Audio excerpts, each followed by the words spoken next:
Miles and miles of yellow sand, treeless mountain ridges, and scorching hot sun over your head. And suddenly, something you'd never expect to come across in a barren desert. A small group of overexcited people. They're as happy as you would be if you'd won a lottery. They've just found an ancient tomb, once flooded with its walls in bad shape. But the stuff they discovered inside proves that this is the burial site of one of Egypt's most mysterious pharaohs. Historians have been hunting for his tomb for years, but no one expected it to hide ancient treasures. Fast forward. After careful examination of the site, Egyptian officials have announced the discovery of the tomb of King Thutmose II. It's the last missing tomb from Egypt's 18th dynasty. And this is also the first royal tomb found since King Tutankhamun's was discovered in 1922, in more than 100 years. A team of Egyptian and British archaeologists found the tomb in the Theban Mountains area, west of Luxor, near the famous Valley of the Kings. Before this, the site was only known as Tomb C4, but during their excavation, the team found clear evidence proving it belonged to King Thutmose II. Archaeologists actually found the entrance and main tunnel leading to the tomb in 2022. But at first, they thought it belonged to a queen because it was near the graves of Thutmose III's wives. It was also close to Queen Hatshepsut's tomb. Originally, it was prepared for her when she was just a royal wife, but everything changed when she became pharaoh. But we'll talk about this twist of fate a little later. But soon they realized that their discovery was much more significant. They found alabaster jars with Thutmose II's name and the words "deceased king" written on them. That's when they realized that the tomb was actually his final resting place. Sadly, Thutmose II's tomb has seen better days. According to the head of Egypt's antiquity sector and the leader of the Egyptian excavation team, the tomb suffered major damage from ancient floods not long after the pharaoh's death. Water swept through the burial chamber, likely destroying or displacing many of the original artifacts. Much of what had been once inside the tomb was moved elsewhere in an attempt to salvage it. The researchers found out that the tomb had a basic design, with an entrance, a sloping main corridor, and a burial chamber. The corridor was coated in white plaster and rose about 4.5 feet above the floor of the burial chamber. A large staircase and a very large descending corridor of the tomb indicated its grandeur. It took the team a long time to navigate through, though, as the tomb was blocked by flood debris and collapsed ceilings. Only after crawling through a 32-foot passageway with a small 16-inch gap at the top, the worst nightmare for those of us with claustrophobia, were they able to reach the burial chamber. There, they were in for another surprise. They cleared the debris, expecting to find the crushed remains of a burial beneath. But the tomb turned out to be completely empty, and it was not due to robbery. It had been deliberately emptied. The researchers soon realized that the tomb had been flooded since it had been built underneath a waterfall. It happened just a few years after the king's burial, so the contents of the tomb were moved to another location. That's why there was a second corridor in the tomb. It was most likely made to help remove King Thutmose II's body from his flooded tomb. Despite the damage, the excavation team made some really exciting discoveries. They found traces of mortar decorated with blue inscriptions, yellow stars, and fragments from the Book of Amduat, one of the most significant funerary texts in ancient Egypt. The book was meant to guide the deceased through the underworld, ensuring a safe journey to the afterlife. Now, how about we sneak a peek at ancient Egypt's 18th dynasty? It was all about conquering lands, expanding the empire, and building jaw-dropping monuments. Some of the biggest names from that era, Thutmose I and Thutmose III, both legendary warrior kings who left their mark in history.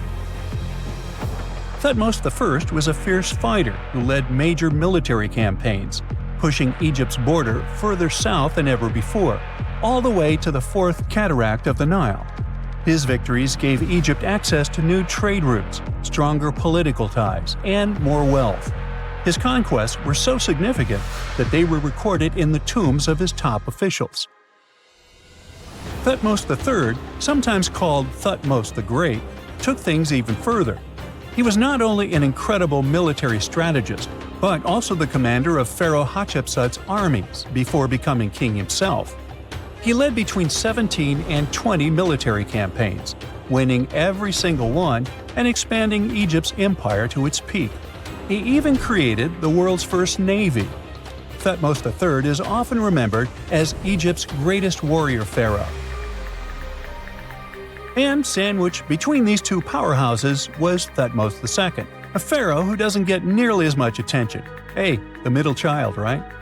His reign lasted only about 5 years before he passed away at around age 30 in 1479 BCE.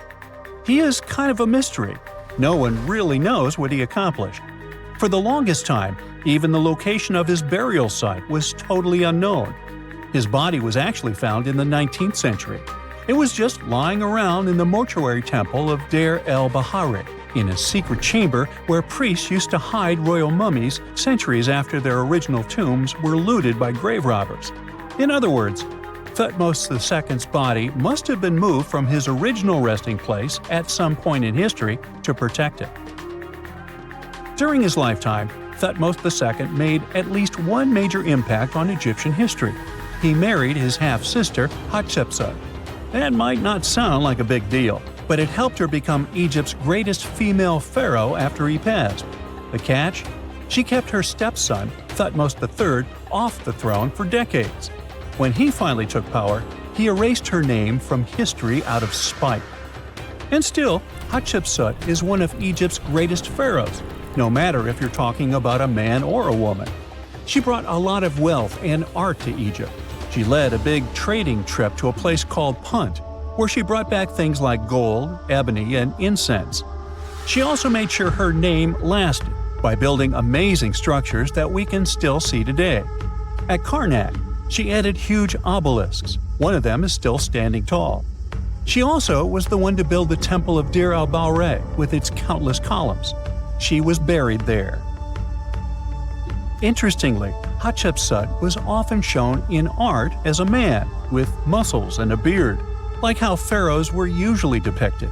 But she made sure there was always something in the artwork that reminded people she was a woman, like calling herself Daughter of Re, or His Majesty herself. When she passed away in 1458 BCE, Egypt wouldn't have a female ruler as powerful as her until Cleopatra, about 1400 years later. According to Egypt's Supreme Council of Antiquity's Secretary General, isn't that a mouthful?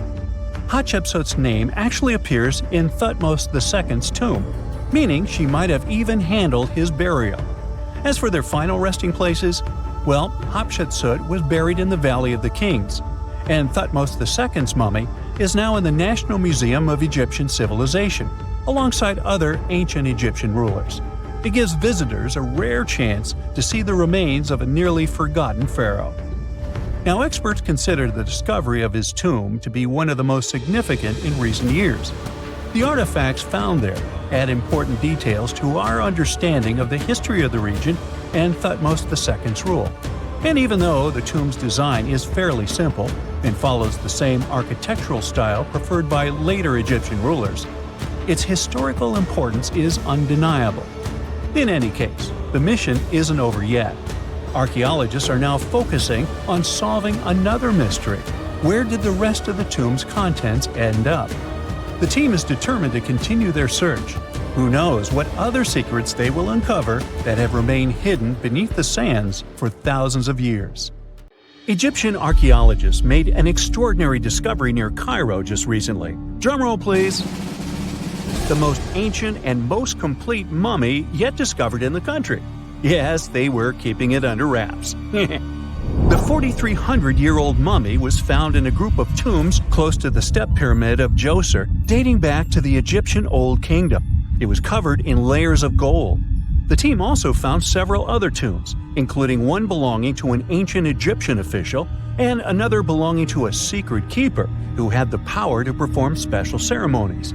Another interesting tomb was that of a writer, which featured the largest statues ever found in the area. This vast burial site is also home to more than a dozen pyramids and resting grounds. Probably one of the most famous mummies in the world is that of Hatshepsut. She ruled Egypt like a boss for around 20 years, building all sorts of impressive buildings and creating new trade routes.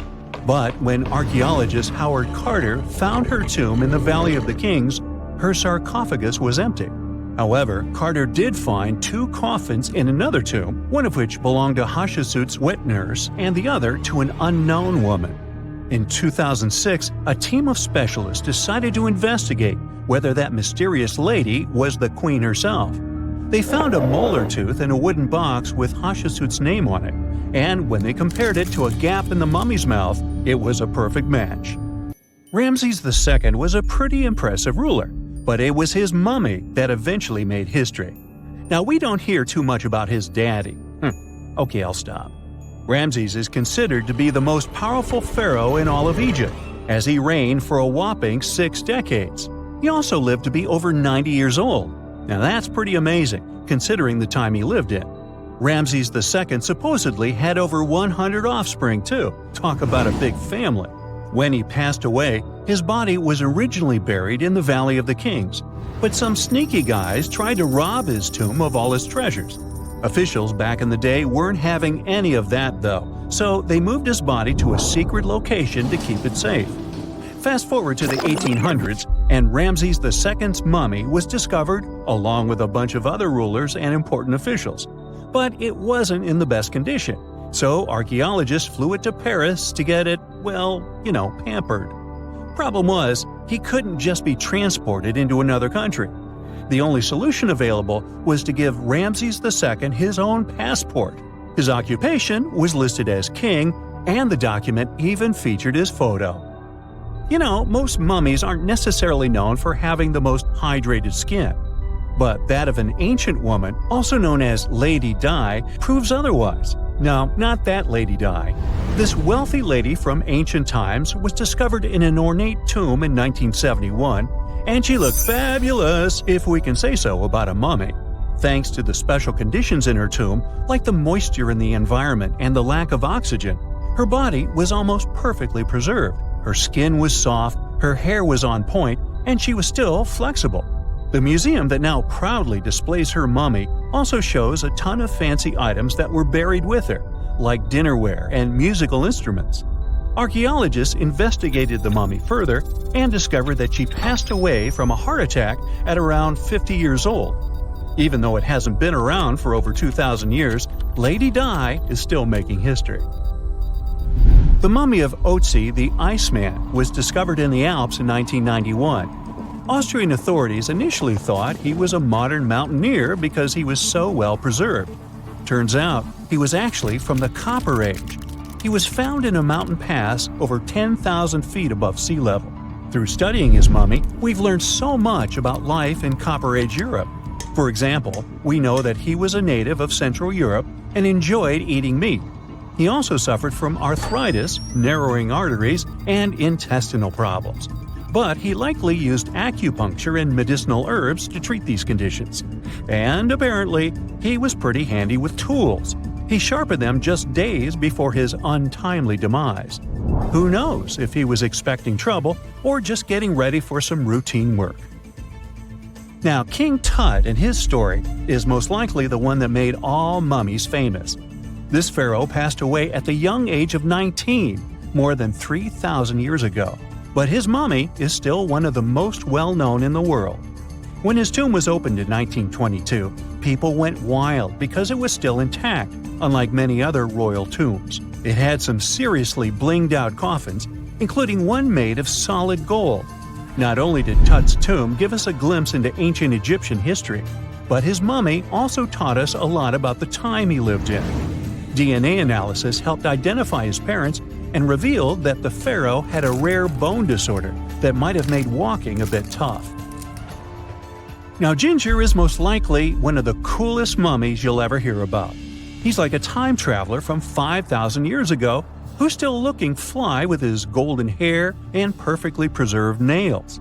Ginger was discovered in Egypt and is believed to be the earliest known mummified body. Before people even knew about mummification, they used to place bodies in shallow graves in the hot, dry sand. And since the sand absorbed all the water, bacteria couldn't reproduce and the body was preserved naturally. Now, scientists are not sure if Ginger's preservation was intentional or not, but since he was buried with some pottery vessels, it's likely that whoever buried him knew some serious preservation techniques. If you want to meet Ginger in person, he's currently chilling at the British Museum. One Dutch art collector bought a statue from Asia and ended up finding a weird discovery. The statue contained a mummy hidden inside.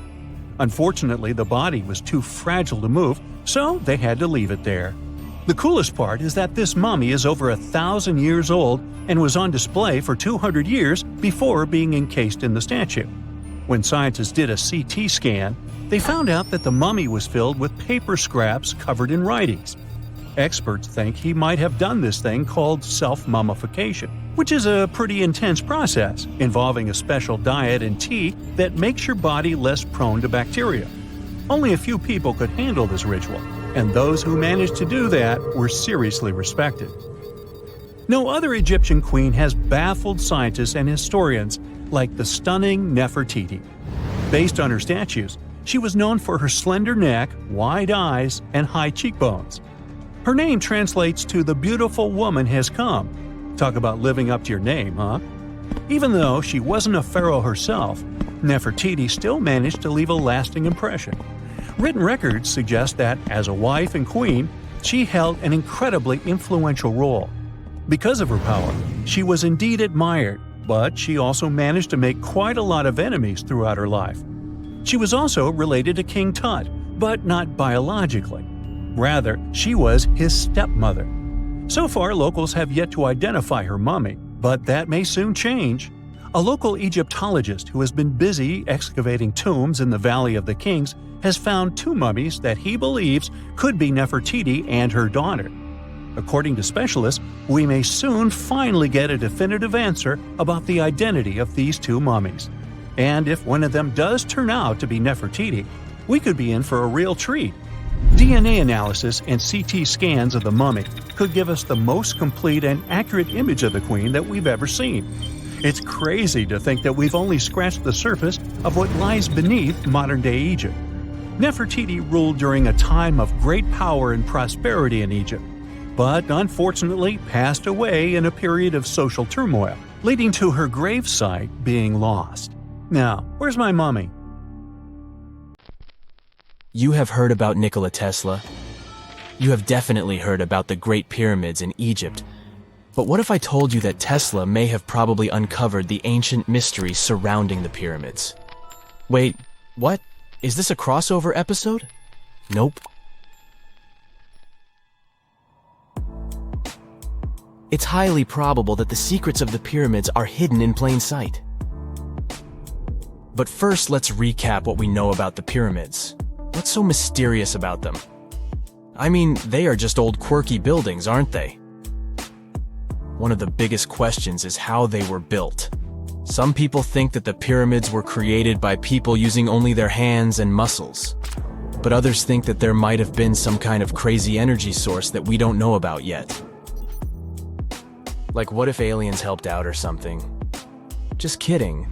But this idea of some unknown energy source being used to build the pyramids has been around for ages. Even in old texts, like the pyramid texts, it talks about how the gods gave us something to build a great power. So maybe there was something really powerful and mysterious going on back then? Who knows? Back in the early 1900s, he got obsessed with the Great Pyramids of Egypt. He read numerous books about these ancient structures and was blown away by how much energy they seemed to have.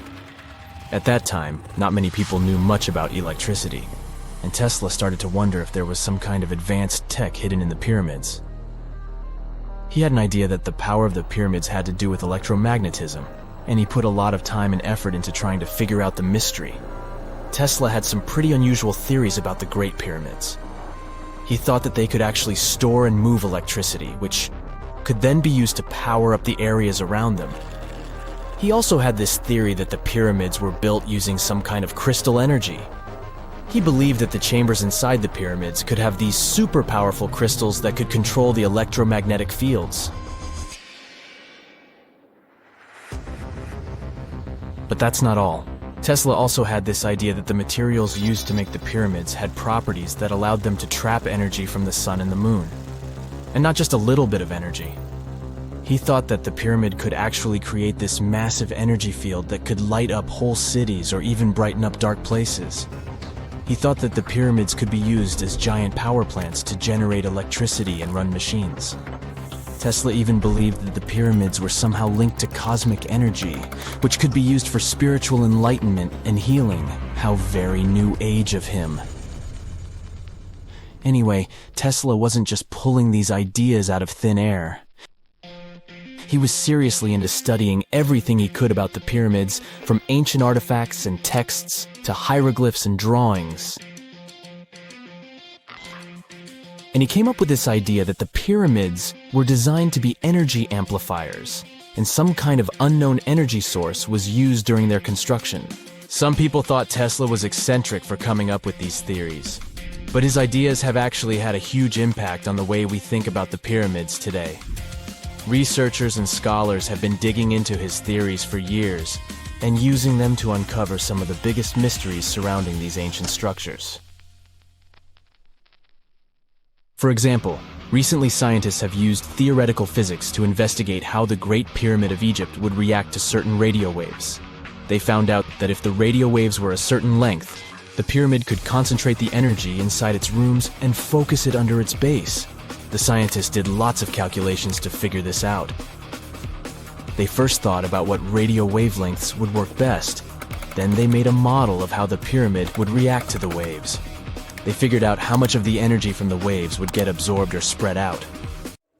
Lastly, they checked how the energy would move around inside the pyramid when the waves hit it. To help explain all of this, the scientists used something called multipole analysis. This is when you take a complicated object and break it down into simpler parts. Then you can see how each part interacts with the energy that's coming in. It's like taking apart a puzzle to see how each piece fits together. The researchers are interested in how all of this can be used in the future. They want to make really tiny particles that can do the same thing as the pyramid, but with light. By changing the size, shape, and the material of these particles, they can control how the light moves around them. This can be really useful for things like making tiny sensors or super efficient solar cells. The scientists had to make some guesses when they were doing their research. They assumed that there weren't any hidden spaces inside the pyramid, and that the material used to build it was all the same. But even with these guesses, they still made some pretty impressive discoveries. But the pyramid study is not the only proof that Tesla was ahead of his time. There are more Tesla's projects that seemed unrealistic at the time, but that scientists and enthusiasts reevaluate and try to implement today. Let's talk about Tesla's most ambitious project, the Wardenclyffe Transmission Tower. Back in 1900, Tesla was already a big shot when it came to electrical engineering in America. People were blown away by his amazing inventions and the fact that he managed to outdo Thomas Edison in the Battle of Currents. However, Tesla wasn't content to rest on his laurels. He decided to embark on his most ambitious project yet, the transmission tower at Wardenclyffe. It was built between 1901 and 1905, and it was based on one of Tesla's breakthrough ideas. He had a vision to make the impossible possible by creating a global wireless communication system. It would use Earth itself as a conductor, transmitting music, news, stock market reports, secured military communications, and even facsimile images. Does it sound familiar? Right, it sounds just like the internet that we use today, only without the use of any wires. But Tesla had a much bigger dream in mind, to transmit power wirelessly. He already proved that high-frequency signals could be sent without any wires using his Tesla coil transformers, and this sparked his obsession with wireless energy transmission. His vision was to not only transform the way we communicate, but also to find a way to transfer power currents globally by tapping into the Earth's natural energy. Tesla believed that there was an abundance of free energy all around us that could be used for humanity's benefit. In 1899, He conducted some top-secret experiments and got convinced that it was possible to transmit electrical power through the Earth's upper atmosphere. This is actually how the Wardenclyffe Tower was created. It was supposed to be the prototype station for a network of towers all over the globe that would provide the whole world with wireless energy. Unfortunately, Tesla didn't have the resources or the patience of his investors to bring this project to fruition. It ran into all sorts of financial problems and roadblocks, and in 1917, the unfinished tower was finally torn down for scrap metal to pay off Tesla's mounting debts. Now it remains a sad reminder that even the greatest minds can sometimes fall short of their dreams. The original red brick laboratory, however, is still there, and it is the only Tesla lab that has survived. Fun fact, in 2017, a film crew made a crazy discovery.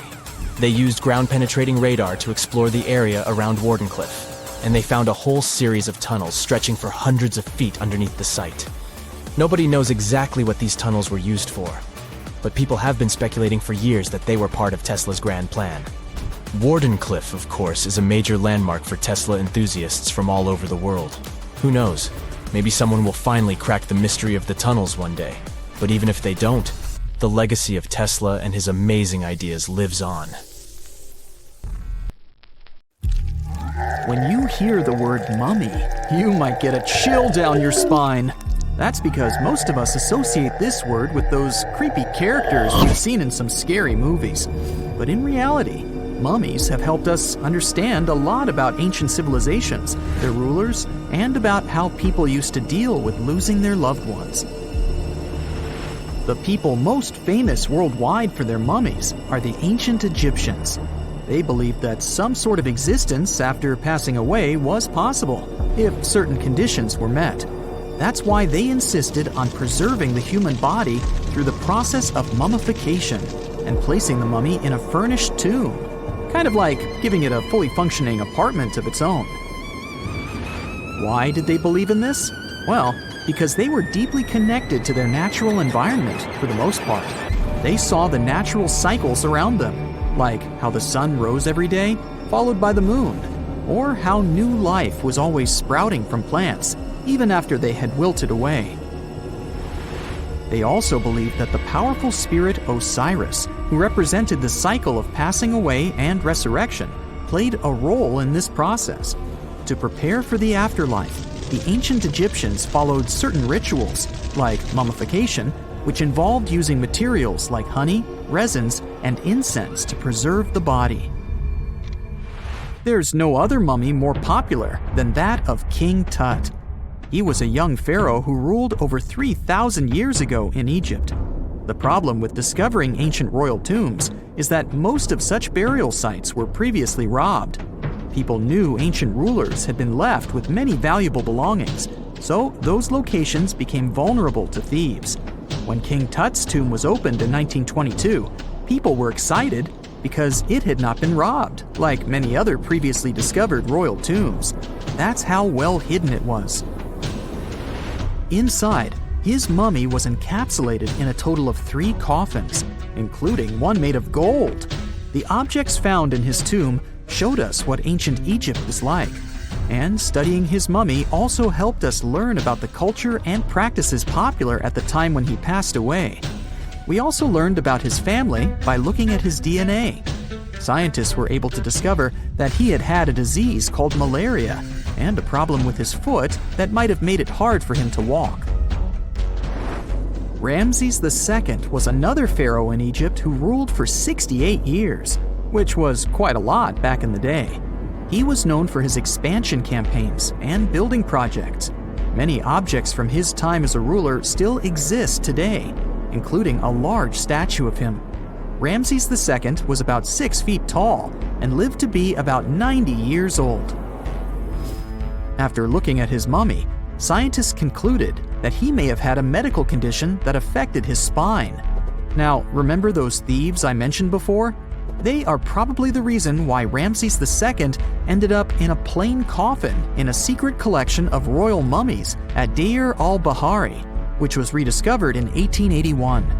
Thankfully, archaeologists were able to identify him because his journeys had been recorded on his wrappings. The process was really tedious too. In fact, In ancient Egypt, the mummification process could take a staggering 70 days to complete.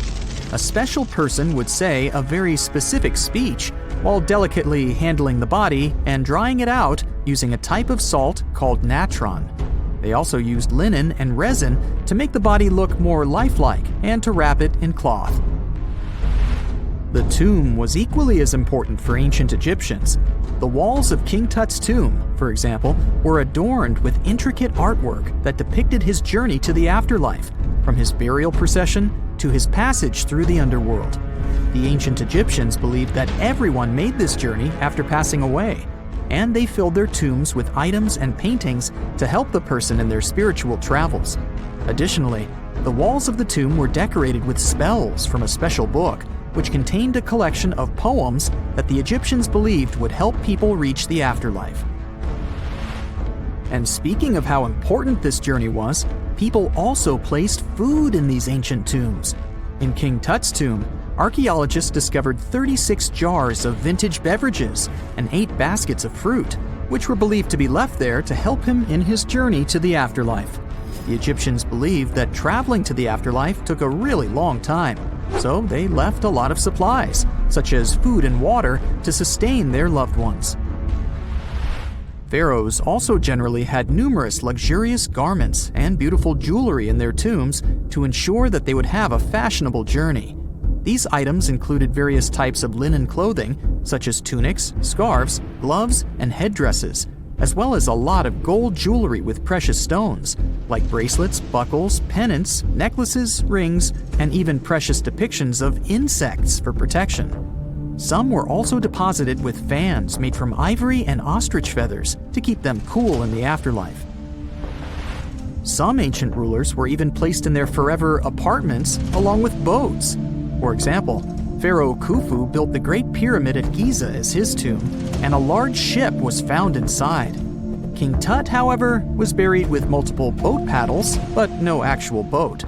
Instead, he had 3 chariots and numerous walking sticks made of precious materials, perhaps indicating he'd rather travel to the beyond by land, not by water. Amongst the most interesting objects found near ancient mummies are bottles of oils and perfumes. If rulers were supposed to be fashionable, why not smell nice too, right? Also, some of them had some ancient kinds of board games, most of them made out of precious materials like gold or ivory. One of those games was called Senet. It was very popular amongst the ancient Egyptians and very similar to modern-day chess. The ancient Egyptians may have the most famous mummies out there, but they weren't the first to invent the procedure. In fact, it all started in South America with an ancient civilization named the Chinchorro. As far as we know today, these people were the first to mummify their loved ones that had passed away. They did it somewhere around 2,000 years before the Egyptians started their own rituals. Sure, we can tell a lot about ancient rulers by studying these mummies, but until recently, we had no idea what they really looked like during their lifetime. Not so long ago, though, some very special mummy paintings were found by archaeologists studying ancient Egyptian objects. These mummy portraits are highly detailed paintings of individuals that were made while they were still alive. Such paintings were often painted on wood, as opposed to the classical portraits we all know about, which are painted on canvas. They are known for their realism and beauty, and have even been used by researchers to diagnose diseases by comparing them to the corresponding mummies. Some of these portraits also include depictions of jewelry, which was later found on the mummies. The recent discovery of these mummy portraits in Central Egypt is significant, as it marks the first time in over a century that such paintings have been found. Mummies appeared all around the world naturally, too. Mummification can occur without people intervening because of natural conditions, like extremely cold or hot environments, places with a lack of oxygen, or accidental exposure to chemicals that preserve the body. These conditions don't allow bacteria to grow, resulting in the body remaining more or less intact. Famous Otzi was one of these mummies. We know today he was a man who lived around 5,000 years ago in Europe. But upon his discovery in the Alps in 1991, Austrian authorities initially believed that he was a modern mountaineer because of how well preserved the body was. However, after the Iceman was removed from the glacier, it was determined that he was actually from the Copper Age. Whenever you hear about ancient ruins, you almost never picture them being suspended somewhere, or just randomly hanging on the branch of a tree, right? In fact, for most of the ancient artifacts we have exposed in museums all over the world, archaeologists did quite an impressive amount of digging. You see, buildings have this funny way of fading away over time if not properly taken care of. Sometimes we need to reuse some building materials, so an older construction may be sacrificed in the process. Other times, houses are abandoned, and once they are exposed to the elements on the surface, like rain or sunlight, they don't really stand a chance. Some just simply crumble away due to good old erosion. So the only way a piece of architecture can survive the test of time is if it's somehow gotten buried deep down. Now, how did they end up buried in the first place? Well, it's quite the comedy of errors. Ancient cities had a habit of gradually raising their ground level like a kid adding toppings to their ice cream sundae. You see, these settlements were always busy collecting food and building materials to keep up with their ever-growing population. But hey, who has time to deal with waste and rubbish? It wasn't exactly high on their to-do list back in the day. So when it came to building new houses, ancient civilizations found it much easier to save their sweat and tears by piling up the rubble and constructing right on top. But that's not all. Rivers would also occasionally flood and deposit a layer of sediment on the city floors, further encapsulating those ancient constructions. And in those dry regions like the desert, where the wind likes to show off its sand and dust dance moves, you can bet it was a constant struggle to keep the establishments clean. One hilarious example is the Sphinx, which had its head buried in sand until a group of archaeologists unearthed it in 1817. Some ancient towns eventually got covered up because they were completely abandoned. With less human activity to control their expansion, plant seeds couldn't resist the opportunity and sprouted all over the place. They gobbled up carbon dioxide from the air and grew, adding more and more bulk to the ground. Those cheeky roots even decided to stabilize the soil made from decaying plant matter, creating layers upon layers of earthy goodness. It's like the ultimate DIY project Mother Nature embarked on, with plants as her loyal helpers. The act of digging into the secrets of ancient civilizations is not just about unearthing a lost world. It's also an epic quest to reveal the hidden treasures beneath layers of history. But how do archaeologists know where to dig in the first place? If everything is covered in layers upon layers of sediments, debris, and plant roots, they must have some sort of system they rely on before embarking on a new project, right? For starters, they're not always the ones suggesting an archaeological dig in a certain location. Let me explain. Let's say you're a contractor and you want to build a new fancy apartment complex in your city. Some local legislations have certain requirements before your project can start, though. For instance, before anyone starts building on a piece of land, they might need to bring in specialists to check the soil. These clever folks can be archaeologists, geologists, or paleontologists, and they need to keep an eye on things during development. If any artifacts or ecofacts, fancy word for organic remnants, are discovered, these experts swoop in to excavate and study them. But what about sites that have nothing to do with bulldozers and yellow hats? Archaeologists have more than one trick up their sleeves when it comes to locating ancient hotspots. They dive deep into historic records with a healthy dose of detective work. By sniffing out old documents and maps, they can piece together the puzzle of human activity in a specific area. If a site has been visited before, it's even better. Finding records of past excavations or historical accounts can give archaeologists lots of information on where to continue their treasure hunt. Before archaeologists start swinging their shovels, they engage in a bit of a visual scan mission. Armed with a grid system, they'll stroll around the site, keeping their eyes peeled for any artifacts that might be hiding just beneath the Earth's upper layer. From groundstone tools to historic glass and even ancient garbage dumps, yes, they're also valuable. These keen-eyed explorers can spot signs of human activity faster than most people. If they stumble upon midden soil, fancy term for a garbage dump, they know for sure that humans once called this place home. Archaeologists don't just rely on their trusty shovels, though. They have an arsenal of gadgets to aid in their search for hidden wonders. Geophysical tools are like their secret weapons. Take the resistivity meter, for example. This clever contraption measures the electrical component of the soil and any buried features or artifacts. A buried wall, for instance, will create a different resistivity reading than the surrounding soil. Magnetometers and ground-penetrating radar work in similar ways, showcasing potential hints of ancient treasures in the soil. And who could forget our trusty old friend, the GPS? It helps archaeologists map out precise locations, like a high-tech treasure map, leading them straight to their pot of gold. Care to virtually visit some of the most important archaeological sites in the world? Well, follow me.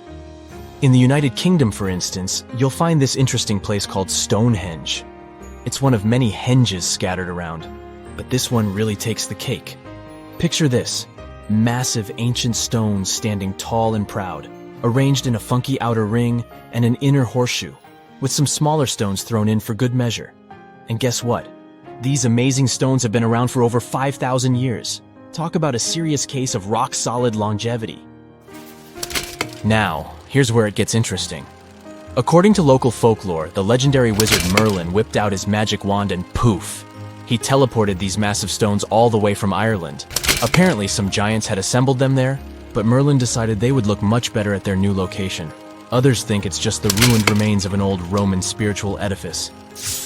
These amazing structures were built by our Bronze Age ancestors. With their simple tools and limited tech, they managed to create this monumental masterpiece. Impressive, right?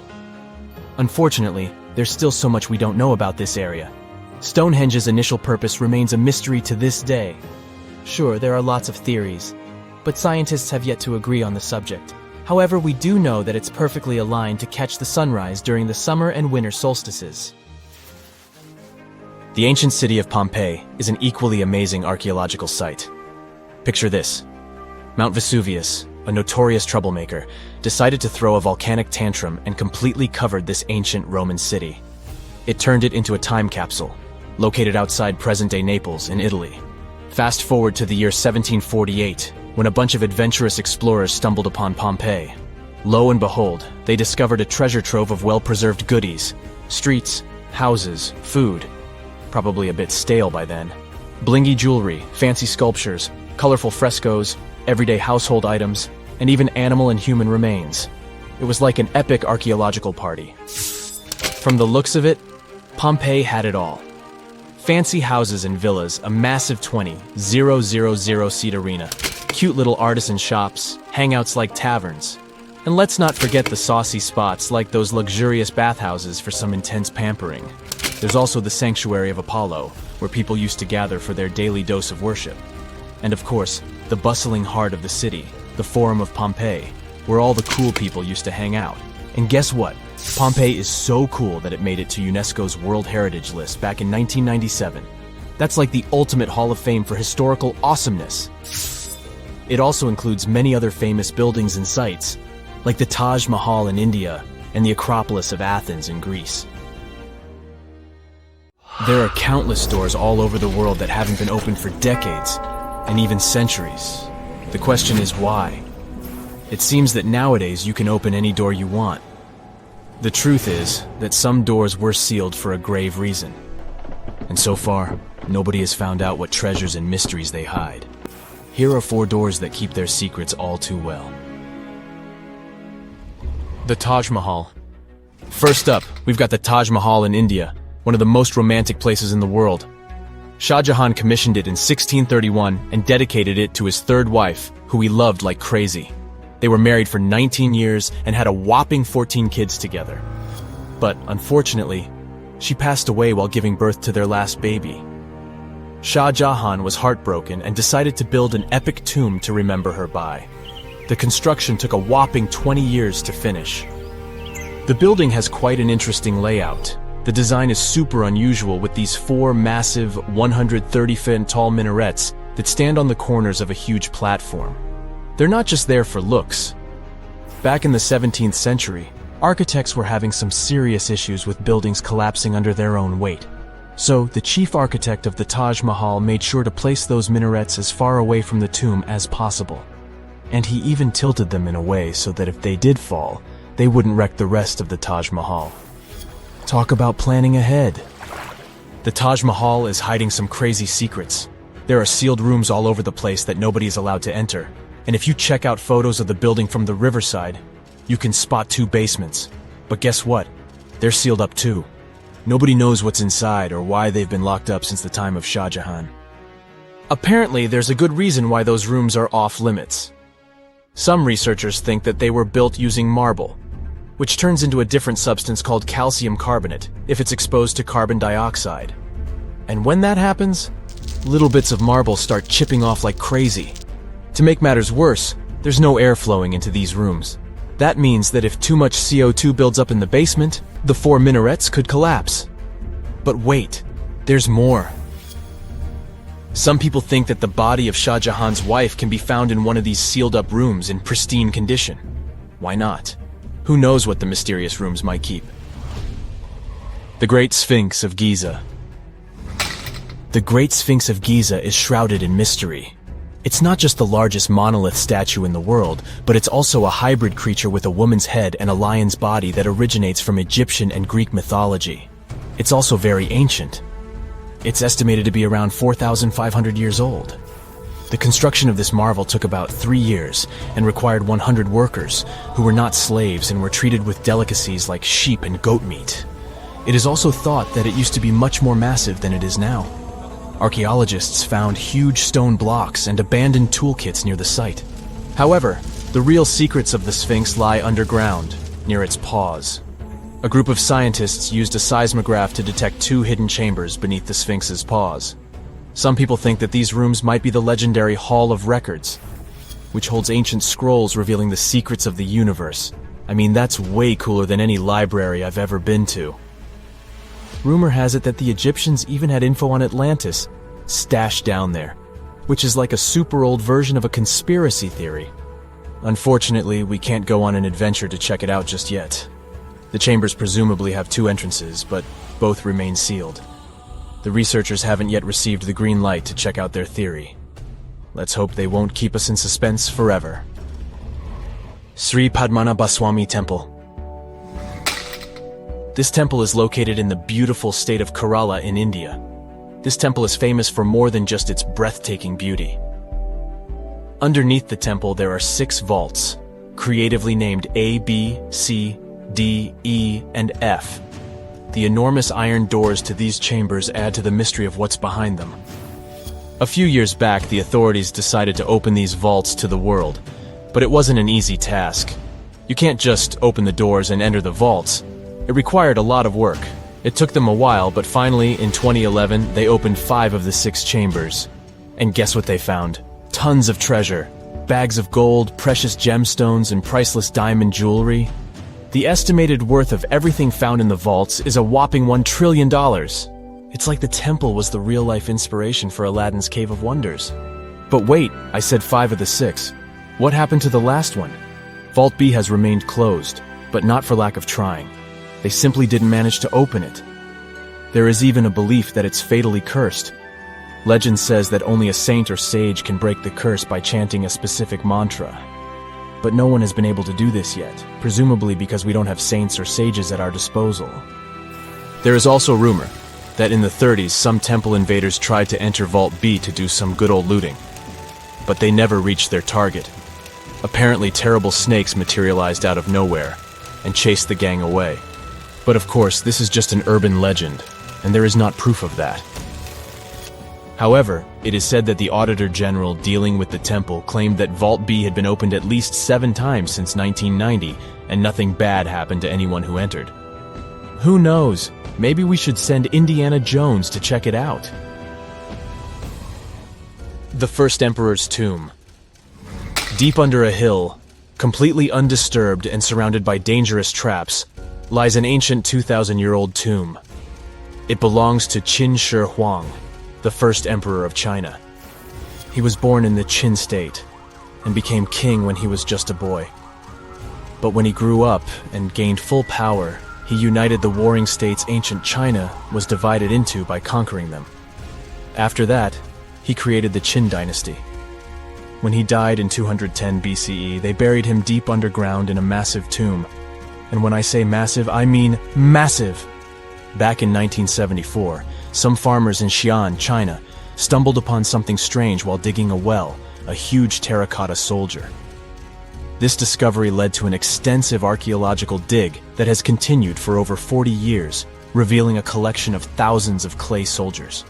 The unique thing about these soldiers is that each one has its own unique features, from hairstyles to facial expressions.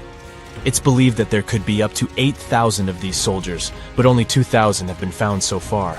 Interestingly, the central tomb, which is believed to be the resting place of the emperor, is still untouched. In ancient records, there are references to a vast underground city that the emperor built, complete with scenic towers, palaces, and whatnot. Sima Qian, a Han Dynasty historian, wrote that the tomb was adorned with treasures and had space for hundreds of officials, but the lack of technology to properly examine the site is what's holding things up. Qin Shi Huang was surrounded by liquid mercury in his tomb, with two of the streams representing the major rivers of China, Yellow River and Yangtze. The ancient Chinese believed that mercury could provide immortality, but it could have also caused the emperor's death since he regularly took mercury pills to prolong his life. The dangerous levels of mercury contamination in the soil near the tomb are the main reason why scientists are reluctant to explore it. It could be very dangerous both for people and for the environment. Now, if I had to choose which door to open, I'd probably go for the one that doesn't lead to a tomb surrounded by poisonous mercury. Call me crazy, but I'd like to avoid any potential health hazards.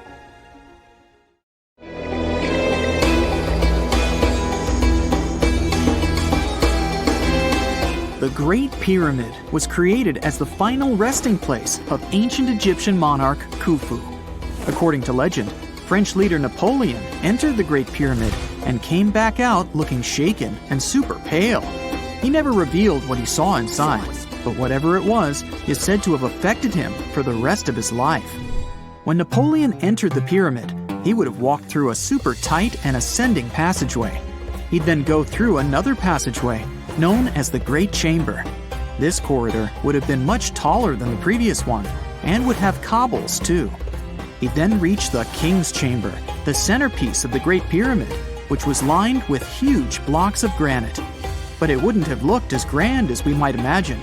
There are no hieroglyphics decorating its walls, as Egyptians only began decorating the burial chambers of pyramids much later on. The pharaoh's tombs deep inside the pyramid would have also been filled with treasures, from chunks of gold to the world's most expensive jewelry. But this would have all been looted a long time ago. The only thing that probably would have been left in there would have been a huge sarcophagus, which would have once contained the king's mummy. He'd also have to walk past the queen's chamber. This room most likely didn't hold any queens though, as pyramids were usually only built for one person. There are mysterious tunnels leading from here.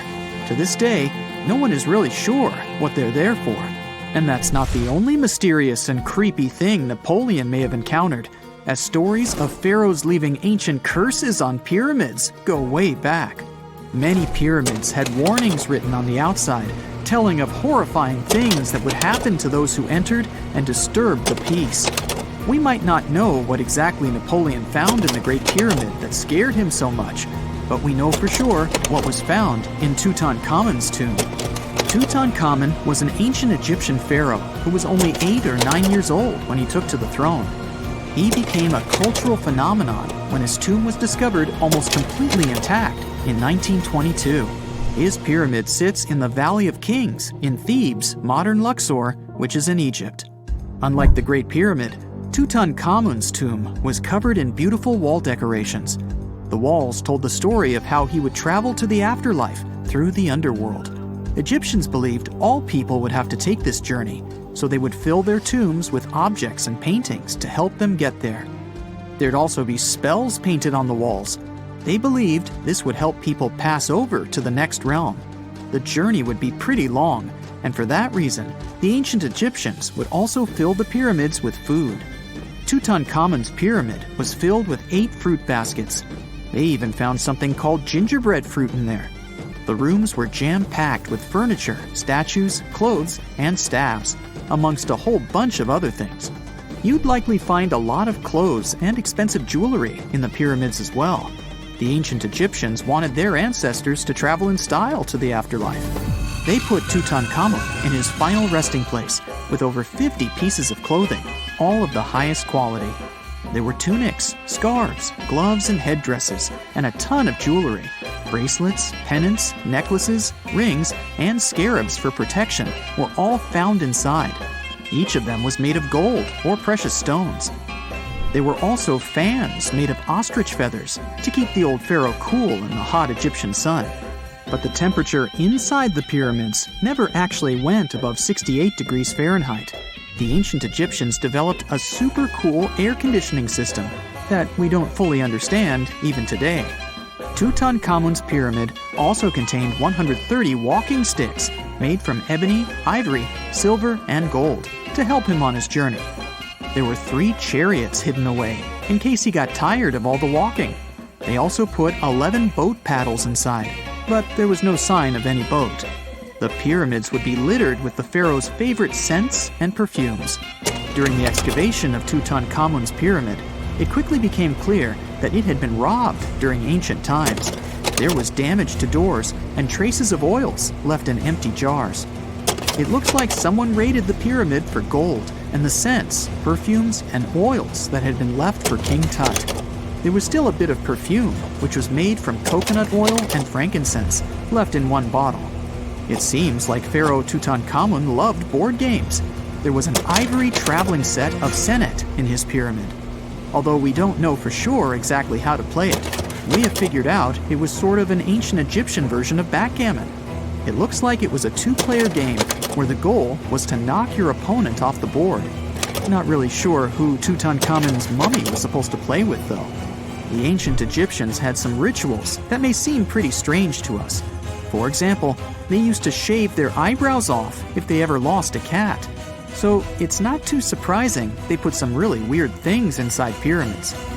Archaeologists discovered a collection of mummified cats and scarab beetles in pyramids that date back more than 4,000 years. They were found in the pyramids of Saqqara, which is south of Cairo. They also found a bunch of makeup kits and mirrors inside. Makeup was worn proudly by both men and women in ancient Egyptian times. Eyeliner was the most popular cosmetic. The Rosetta Stone was one of the best discoveries ever made in pyramids.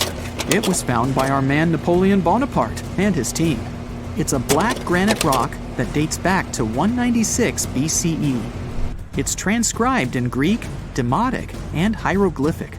When it was translated in 1822, we got the key to understanding ancient Egyptian hieroglyphics for the very first time. The discovery of Queen Hatshepsut's mummy in 1903 changed our understanding of the Egyptians forever. After she had passed away, her successor, Thutmose II, removed most of the evidence of her reign, so we basically knew nothing about Egypt's first great female leader. She's now gone on to become one of the few and most famous female pharaohs of Egypt. Pharaoh Khufu even had a fully fledged boat in his pyramid. Archaeologists uncovered more than 1,200 pieces of a giant boat near the Great Pyramid at Giza. They reassembled the boat, and it's a whopping 144 feet long. It's most likely a solar boat, which was designed to carry the resurrected king with the deity Ra. Fun fact, the Pyramid of Giza is the last remaining of the 7 wonders of the ancient world. The other 6 are the Hanging Gardens, the Colossus, the Temple of Artemis, the Mausoleum, the Lighthouse, and the Statue of Zeus. This pyramid was also the world's tallest man-made structure for 3,800 years, and it's the biggest pyramid in Egypt. It took a staggering 2.3 million blocks of limestone, and some weighed as much as 80 tons. It took an incredible 100,000 laborers and a whopping 23 years to build. Its original height was a mega 480 feet. In 2017, archaeologists discovered something weird about Egypt's Great Pyramid. There's a hidden void that's at least 100 feet long, and no one really knows why it's there or what's actually inside it. The weird void is the first inner structure discovered within the 4,500-year-old pyramid since the 1800s. Scientists used cosmic rays to detect the massive hole, but are still no closer today to finding out what's inside. The ancient Egyptians took a lot of care building the pyramids, and everything was strategically placed and structurally sound, so it's super unlikely that this hole is due to blocks falling over time. Loads of pyramids also contain small model figurines called ushabti. These represented attendants. They believed they would come to life to serve the pharaohs in the afterlife. But it's amazing that all this stuff actually fit inside. There isn't actually a huge amount of space inside the structures. It's mostly just rock. A gruesome discovery took place in Egypt some years ago. You want to hear about it? 16 human hands, carefully buried in 4 eerie pits. They didn't look too much like human hands at first, since they were abnormally large, but they were. Weirdly, there were only right hands. No left hands were in sight. It turned out that it points to the practice of an ancient dark ritual. Old Egyptian art and tales talked of a ceremony where warriors would present the right hand of their adversaries as proof of victory and ask for gold in return. Egyptians believed in the afterlife, so cutting off someone's hand meant you cut off their power eternally. Guaranteeing this type of defeat was interesting to the winning party. Here, the fight was between Egyptians versus Hyksos, who lived in what was once known as Canaan. Egypt has always been the center of some history-changing findings, and some time ago, this papyrus was found. If we stretched it open, it would be just a tad bigger than the height of a skyscraper. The world's tiniest skyscraper, which is located in Wichita Falls, Texas. When humans didn't write on their notes app, they wrote on this thing, made from the medulla of a papyrus plant. Around 2,000 years ago, ancient Egyptians wrote something reminiscent of a book where they describe most of their funerary traditions and their visions of the afterlife. It's considered one of the most important texts from ancient Egypt and is still sold in bookstores to this day. This ancient manuscript was unearthed from a chamber located just south of the Pyramid of Djoser, located in Saqqara. Oh yes, Djoser is the oldest pyramid in Egypt and not the Giza pyramids like most people think. So recently, the site of Saqqara buzzed with excited archaeologists who probably found one of Egypt's oldest complete mummies. They believe that this beautiful and well-preserved mummy was that of a wealthy man. He was discovered in a deep shaft, covered in layers of gold leaves. There are many symbols that show he was an important and wealthy man, like the band he wore on his head, the bracelet on his chest, and the fact that he was embalmed with a tunic, which was reserved for Egypt's finest. The most exciting part of the entire discovery was finding the resting place sealed with mortar, just as the ancient Egyptians had left it 4,300 years ago. Now this may sound weird, but back in 2008, archaeologists discovered a missing pyramid. Now it went missing because it deteriorated over the span of 4,000 years. Today, you can only see its base. It was a pretty important site back in ancient times. It is said that around the area of the pyramid, the ancients hosted a special type of ceremony where high priests would carry mummified remains of sacred bulls. Now here's a fun fact. Ancient Egyptians believed that Apis bulls were earthly incarnations of the city deity of Memphis and was connected to rites of fertility. It wasn't just any Apis bull, though. They needed to be all black, with a single white mark between its horns and a bunch of very specific characteristics. They were selected by the local priests and honored until they passed away. After that, they were mummified and buried in underground galleries. Meanwhile, this missing pyramid sort of disappeared around the 1800s. It was a German archaeologist who first found it in the village of Saqqara. He called it the Headless Pyramid when he first found it. But then, years after the official discovery, the desert sand came along and covered the whole thing. There were some excavations between the 19th and 20th centuries, but they weren't too systematic. That's why scientists were so thrilled when they dug an entire pyramid's base after removing the 25-foot mound of sand that was covering it. Oh, and it turns out American archaeologists are excavating a cemetery in Egypt that could contain over 1 million mummified bodies. So far, archaeologists have dug around 1,700 mummies. One of the main differences from other classic Egyptian mummies is that these people weren't kings and pharaohs. They were commoners that most likely lived about 1,500 years ago, when Egypt was controlled by the Roman and Byzantine empires. The name of the cemetery is cool though, the Way of the Water Buffalo, just in case you want to check it out on your next trip. Other than bulls and buffaloes, ancient Egyptians also liked baboons. Are you seeing a pattern here? In the beginning of the 20th century, archaeologists discovered a site filled with mummified baboons in a place called, guess what? The Valley of Monkeys. An animal wouldn't have been mummified if it wasn't considered important. Certain animals were more important than others, since they were linked to specific deities. Jackals were connected to Anubis, the ancient god of the afterlife, and cats were likened to the female deity Bastet. Baboons were a pretty big deal, since they were believed to be connected to Thoth, the deity of wisdom and advisor to Ra, one of Egypt's supreme deities. The archaeologists who studied these animals weren't too happy. They think these baboons were kept inside and were deprived of sunlight for most of their lives. They had extreme vitamin D deficiencies and they were poorly fed. Maybe Thoth got angry with these baboon keepers. Just a guess. Since there's never a boring day for archaeologists in Egypt, they also found human mummies with golden tongues. Since Egyptians were all about the afterlife, they believed that golden tongues might help a person speak once they pass to the other side. I mean, it's a long shot, but hey, why not?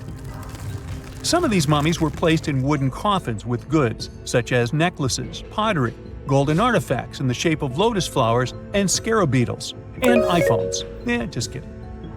A new temple was also unearthed recently in Egypt. Scientists believe it was dedicated to honor Zeus Cassios. That deity would be a cross between Zeus, the almighty Greek deity of the sky, and Mount Cassios. While digging around the Sinai Peninsula in Egypt, archaeologists spotted two pink granite columns poking out of the ground, and bingo. They believe these columns represented the temple's front gate and collapsed during an earthquake many years ago. And speaking of deities, there weren't only super serious deities. Recently, scientists unearthed a golden ring in a city south of Cairo. No, Frodo, it's not magical. It was a normal gold ring, but it had the depiction of the deity of fun, officially named Bes. This deity is often described in sacred texts as a happy chubby dwarf. Today, many tattoos we get are sorta deprived of any sense and are made of aesthetic purposes only. In ancient Egypt, though, women would get tattoos as a token of protection for childbirth. That's what scientists think, at least. Around the Nile region, scientists found some mummies that had well-preserved tattoos, which is a rarity since the skin deteriorates so easily. Two of these women tattooed their lower backs, and the drawings were simple. They were mostly pictures, including that same chubby dwarf we just talked about, Bes. He also had a side hustle as the protector of women during childbirth. Now, would you believe me if I told you ancient Egyptians invented robots? No? Well, that's because that's not entirely true. Sure, they were astronomers, mathematicians, and engineers, and somehow they also squeezed an eccentric invention into that package – an automated deity some scientists called Hathor. This wooden statue had been in the Metropolitan Museum of Art for years before someone noticed its secret. With the help of an X-ray machine, specialists discovered a mechanical operating system inside it. The pulley-like axis goes from the statue's shoulder to her left leg. When the system rotates, the statue raises and lowers her hand. Hey, pick me! I got my hand up. And now we're off to almost 5,000 years ago. Let me take you to ancient Egypt, where back in 2550 BC, guess what? The construction of the Great Pyramids of Giza started. People learned to build cathedrals and skyscrapers, but it wasn't until recently that these massive buildings appeared. It's still a mystery to even modern scientists how these pyramids were built 5,000 years ago. No wonder they are one of the 7 wonders of the ancient world. They're also the oldest of them and the only wonder of the ancient world that still exists in the 21st century. It must have taken a lot of cooperation to build a thing that massive, even for today's metrics. But the Giza pyramids weren't the first pyramids ever. The first one, called the Step Pyramid, was built around 80 years before the first pyramid of Giza, in 2630 BC, for King Djoser. It wasn't meant to be extraordinary, but ended up being quite impressive. It was a pyramid of 6 stepped layers of stone. It was 204 feet high, which is as tall as a 19-story building. And it was the tallest building that existed at that time. It wasn't just a pyramid though, it was surrounded by a whole complex of buildings, including even courtyards. In ancient Egypt, people believed in the afterlife, so everyone, especially kings, wanted to make sure they had everything they needed to get ready for it. Here's why the pyramid complex was perfectly supplied with a lot of objects people used every day. The complex included a pyramid and a kind of a palace. Those buildings had many things the king loved and might need one day, like furniture, food, and gold vessels. After Djoser, building pyramids became common practice, but many pyramids weren't finished. It would usually take about 20 years to build one, but many rulers reigned way less than that. Overall, there are more than 100 pyramids. The most famous pyramids are the Great Pyramids of Giza. The first one and the biggest one was built for Pharaoh Khufu, around 2550 BC. Initially, it was 481 feet tall, which is as tall as a 40-story building. The second pyramid was built for Khufu's son, Pharaoh Khafre, around 2520 BC. It's just a bit shorter, usually standing at 471 feet high, a 39-story building. This is the pyramid with the famous statue of the Sphinx. Sphinxes have a lion's body and a human head. They were built to guard important areas. This one has the head of Pharaoh Khafre and is guarding his pyramid, facing the sunrise. The Sphinx is most well known and is one of the world's biggest and oldest statues. Originally, it had red color and did have a nose. It's still possible to see the trace of red pigment by its ears. But no one knows exactly when the nose disappeared. For some time, the Sphinx was sort of hidden underground, being covered with sand up to its shoulders. Luckily, in the early 1800s, an adventurer with a team of 160 people dug it out. The third pyramid of Giza is the smallest one, being more than twice shorter. Originally, it was 218 feet high, about the height of a 20-story building.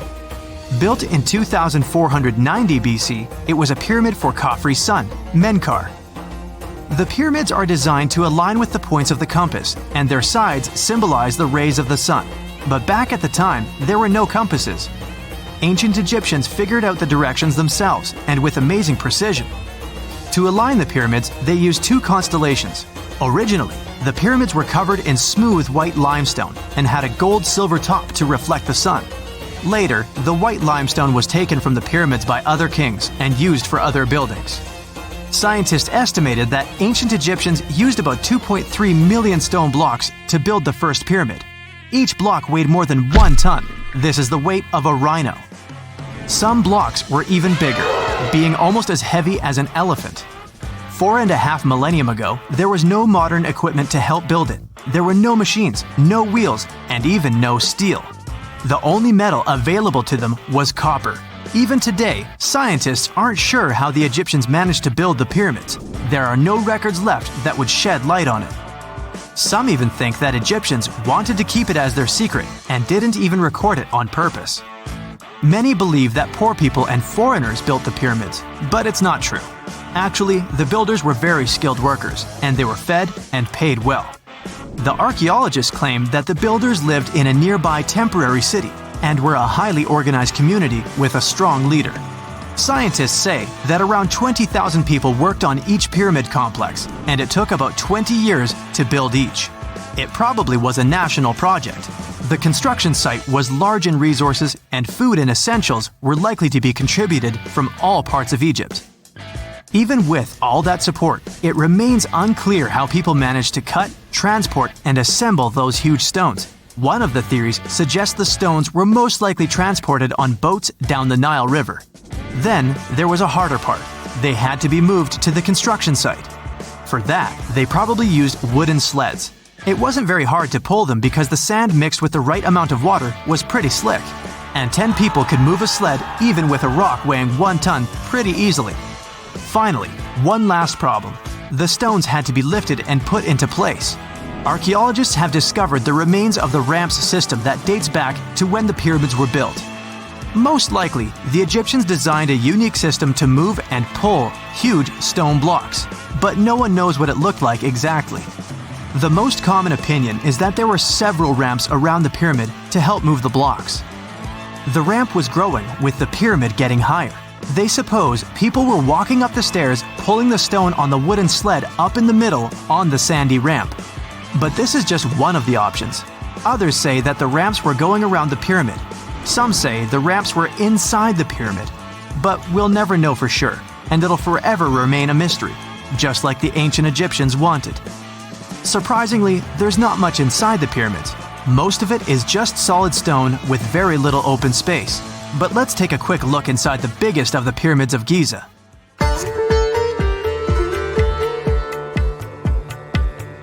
From the entrance, there are two stairs, one going down and the other one going up. The descending one takes you to a chamber located underground. That's where the pharaohs are, but not in this pyramid because Khufu wanted to stay higher. The underground room is partly unfinished. The room with Khufu's sarcophagus is called the King's Chamber. It's upstairs and then through the tall and long Grand Gallery. Below the King's Chamber, there's a room called the Queen's Chamber. There are no queens though, and no one is sure why the room is called this. Unfortunately, none of these have any hieroglyphs on the wall. They're just bare. If you want to see them, you should go to the other rooms that are decorated. Those pieces of art are depictions of ancient Egypt's culture and daily life. The texts allow researchers to study their language and grammar. Sadly, the treasures that once were here in the pyramid are long stolen. From that room, there are several tunnels for an unknown purpose. There are many tunnels and passages inside the pyramids. There are many chambers and shafts and secret ways. Scientists have been sending little robots with cameras there for some decades already. And the robots did discover another chamber a bit upstairs with hieroglyphs on the walls. But even today, much of the pyramids is still unknown, and there's no so-called building plan of the pyramids. Egyptians did create a mystery no one can crack for 4,500 years already. Scientists recently started to X-ray the pyramid to learn what's inside it without entering it and its narrow, mysterious tunnels. Imagine working 7 days a week on a large-scale construction site. You, along with thousands of others, carry millions of stone blocks and put them on top of each other according to a complex system. You work without modern construction equipment. You have no air conditioning or constant access to water. It's so hot outside that you can fry eggs on the road. You've been building the pyramid for decades, and now, when it's finally done, you enjoy the result of the colossal work of thousands of people.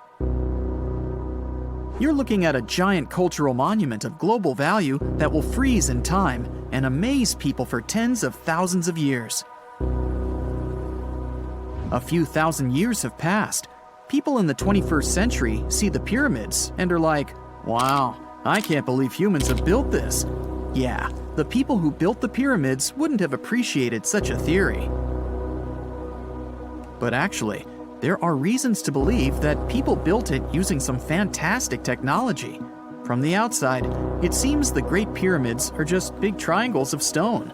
People just put some heavy blocks on top of each other, and that's it. In fact, the design seems too perfect to be true. The pyramid consists of more than 2 million blocks. They lay so close to each other and are so even that you couldn't squeeze even a thin sheet of paper between them. Scientists still can't figure out the exact technology for building the Egyptian pyramids. One of the biggest and most famous is the Great Pyramid of Giza. This huge construction, well known all over the world, has one big secret. There should be a capstone on top of the pyramid.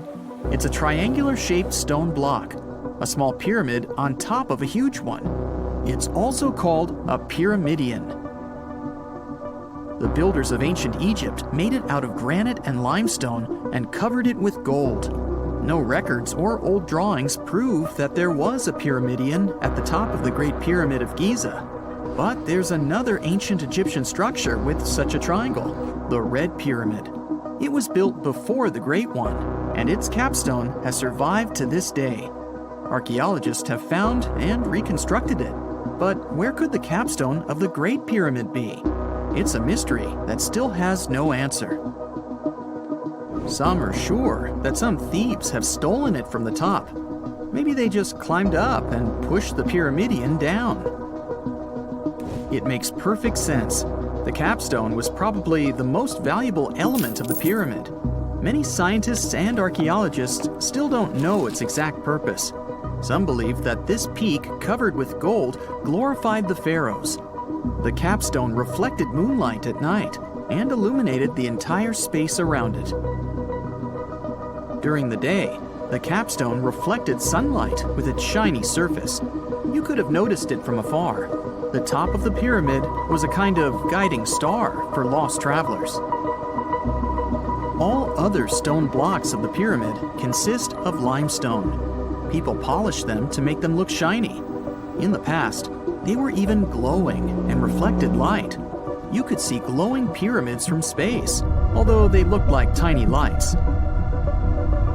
Over thousands of years, winds, sandstorms, and rains have changed the pyramid's appearance. If people had taken care of them all this time, they would have looked like something out of science fiction movies, or the pyramids from Las Vegas. But unfortunately, we will never see their original appearance. Some archaeologists and scientists believe that the capstone could absorb the sun's energy and distribute it evenly throughout the pyramid. No one knows precisely why the Egyptians needed this technology. There's a theory the pyramids are ancient energy systems. The pharaohs applied this energy to use some unique technologies that were more advanced than all the achievements of the 21st century. And the triangular shape of the pyramids was ideal for boosting this electromagnetic energy. In theory, solar radiation, or electromagnetic forces, accumulated at the top of the pyramid, filled the inner rooms, and then went down the walls to the base. Any surface distortion could prevent the flow from spreading, so they had to create a perfectly smooth surface. That's why they installed the blocks so that nobody could squeeze a needle or razor blade between them.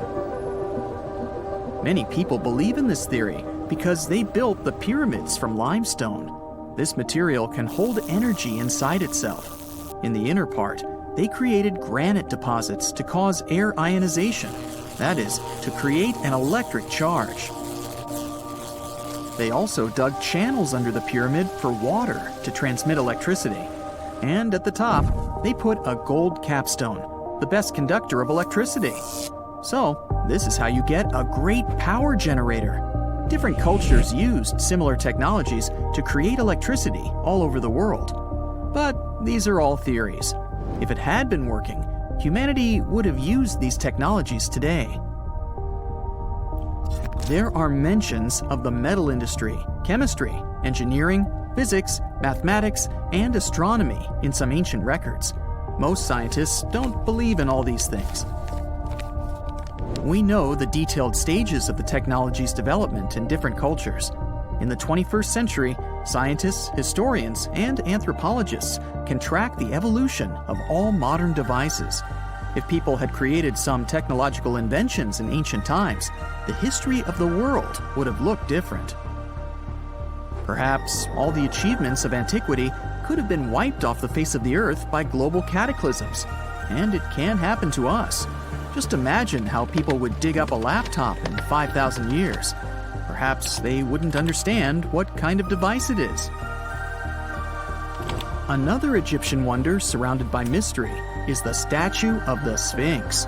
The Egyptians carved it out of a single massive piece of limestone about 4.5 thousand years ago. But scientists still don't know the exact date of its construction or who built it. People painted the Sphinx in different colors, so it looked much brighter and more vivid in the distant past. It was shining just like the Great Pyramids. Anyway, time hasn't only changed its appearance, but its name too. Initially, the Egyptians called it Hore-Mekhet. The Greeks renamed it the Sphinx about a few hundred years after it had been built. The Sphinx emphasized the greatness of the rulers of Egypt. It also performed a symbolic function of a watchdog guarding the tomb of the pharaoh and the paths leading to it. This version sounds realistic, since archaeologists have discovered many secret entrances at the foot of the Sphinx.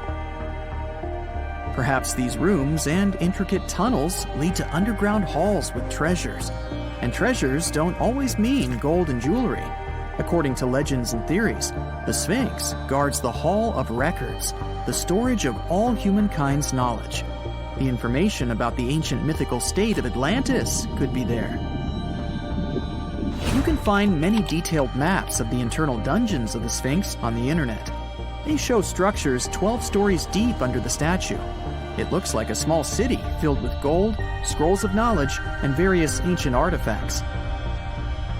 But don't believe all these maps. These are just theories. Several thousand years have passed, but people have very little information about it. Archaeologists know that there are still many strange and exciting things about the Sphinx that are still undiscovered. Some locals are afraid to research because they believe they can awaken something terrible from the underground depths. Therefore, it's mostly scientists from other countries who conduct the excavations. In 1998, scientists discovered strange tunnels leading to empty rooms under the Sphinx. They realized that some people tried to get there through tunnels in the past, and maybe those people took all the treasures that were there. One of the legends says that some powerful artifact lays beneath the Sphinx. Its technology can change the whole world, but the locals are hiding it because it can damage the planet. Some believe that you can find evidence of unknown technologies painted on the granite walls in the Pharaoh's tombs. But most likely, these paintings and signs tell us the myths and legends of ancient Egypt. But what if Egyptian symbols and drawings are detailed instructions for using ancient technologies? What if the locals that lived at that time thought, people in the future won't be able to get energy themselves. Let's leave some detailed instructions for them. Anyway, there are many riddles and theories. In reality, the search for answers is a dangerous undertaking, since it's not easy to get into the underground halls. Excavations can ruin the structure of the entire Sphinx. Any person inside the tunnels may get lost and never be able to find their way back. Besides, it costs a lot of money. Now, what would be awesome is if people could invent some device that could scan underground areas and show their detailed models. See this place on the map? Yeah, right there. It's estimated that around 100 people have vanished or lost their lives here. Why, you ask? Well, it seems they were all looking for this guy, Percy Fawcett. He was a British colonel, famous for his sharp blue eyes, perfectly groomed beard, and signature hat. He looked like a character from Pride and Prejudice, but lived more like Indiana Jones. In fact, this character was inspired by Fawcett's story. But his disappearance in 1925 was more macabre than any movie plot. Colonel Fawcett was bold. Not the ask your neighbor's Wi-Fi password kind of bold. I'm talking full-on, I don't care that much about my life bold. He used to be a soldier in Sri Lanka and even did a secret spy gig in Morocco, but he needed more. So in 1906, Fawcett started exploring parts of Brazil and Bolivia where no one had dared to go before. His mission was to create secret, mind-blowing maps. Okay, that doesn't sound too risky, but trust me, it was. If you want to explore the world nowadays, you just open Google Earth and, well, that's it.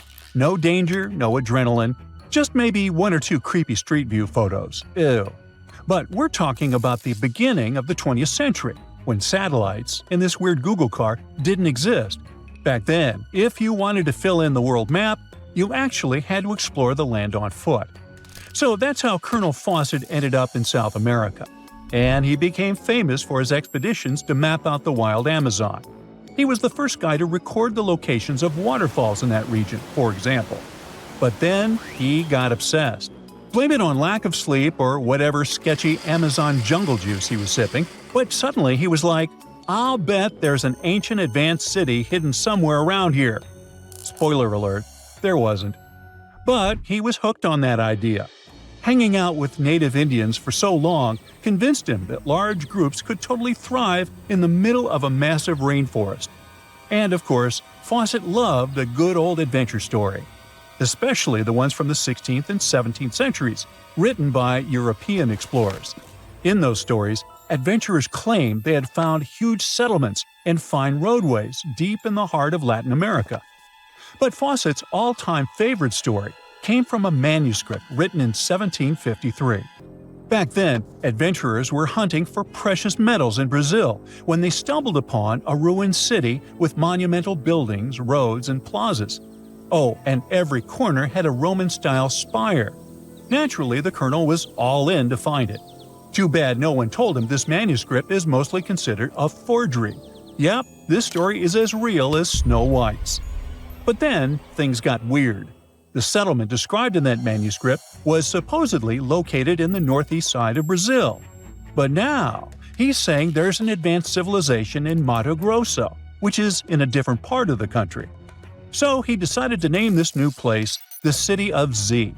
Back in the 1920s, the colonel launched 2 separate expeditions to find it, but both trips failed, as he faced terrible weather, fever, and of course, exhaustion.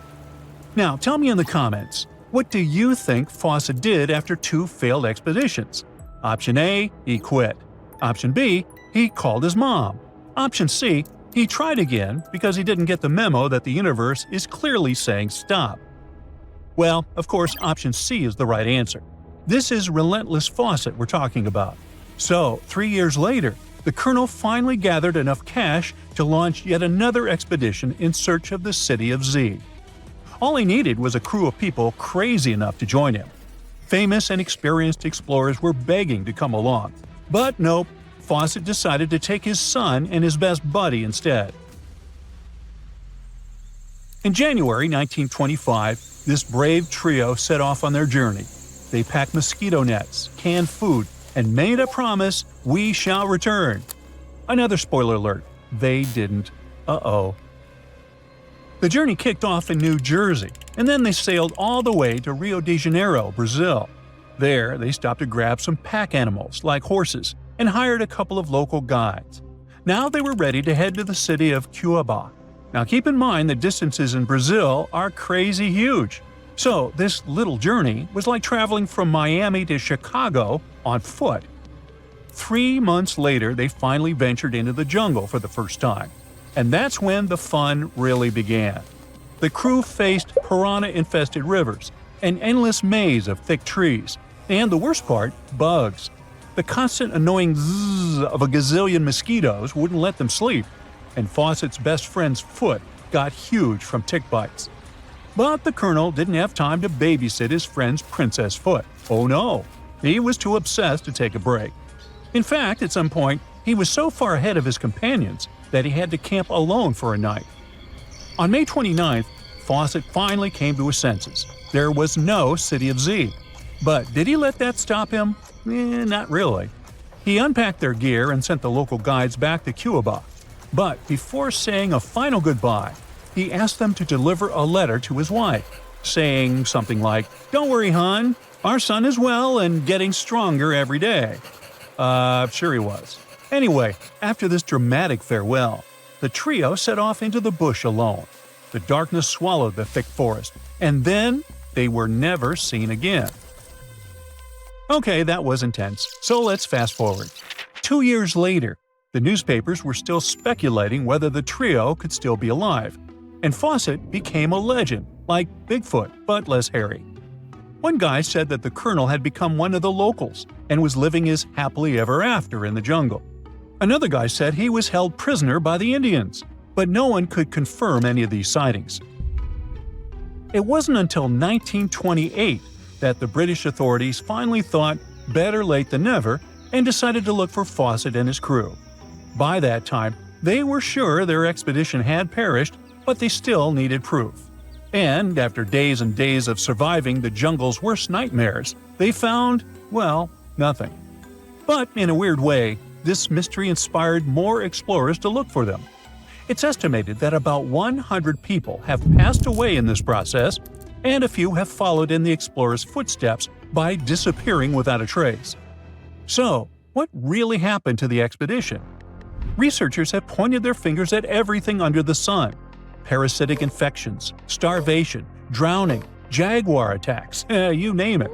Some even say Fawcett dove headfirst into mysticism and started an occult community in the jungle. The Brazilian anthropologist Orlando Vilas-Boas was probably the one who got the closest to solving this case. Back in the 1950s, he was working with the Kalapalo Indians when they suddenly admitted to, getting rid of Fawcett.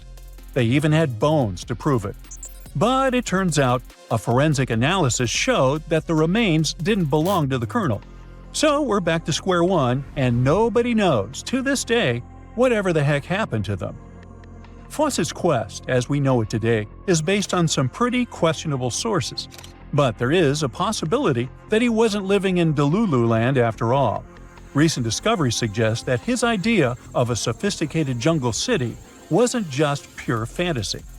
In 2024, a massive ancient city was found in the Amazon, hidden beneath dense vegetation. Evidence suggests it was built around 2,500 years ago, and it was surprisingly advanced, featuring houses and plazas, all connected by an incredible network of roads and canals. But this city was in a forest in Ecuador, not Brazil. So who knows? Maybe the legendary city of Z is still out there. Ooh.